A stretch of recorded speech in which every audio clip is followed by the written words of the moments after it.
આપણા બધાના જીવનમાં. જેને અજ્ઞાનની રાત કહેવામાં, મોહ એટલે નિશા, અંધારું. આ બીજું અંધારું તો આપણે પૂરું કરી શકીએ, પણ અંદરનું જે અંધારું છે એને પૂર્ણ કરવું બહુ કઠિન છે.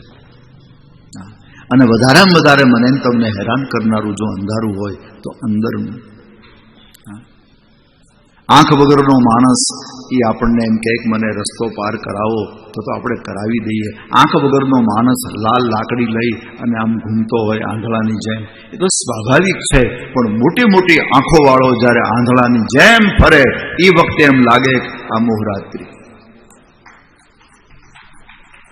આંખો બહુ મોટી, બધું જ જોવે છતાં અંધારામાં ભટકે છે. ભૂલો, માણસ ભૂલો પડી ગયો છે. એટલે ટૂંકમાં કહું છું, અંધારાનું લક્ષણ છે માણસ રસ્તો ભૂલી જાય. આ અંધારાનું લક્ષણ છે. આમ તો 2-3 લક્ષણ છે અંધારાના. એમાં એક માણસ રસ્તો ચૂકે.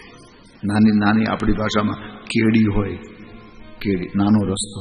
રમણભાઈ, સાવ નાનો રસ્તો હોય તો એ અંધારામાં આપણને દેખાય નહીં તો માણસ ચૂકી જાય.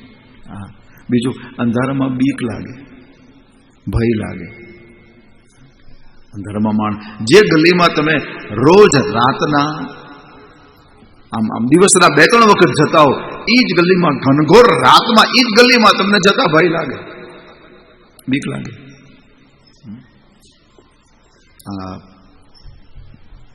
અંદરનું અંધારું સંસારમાં ખોટો ભય ઊભો કરે છે.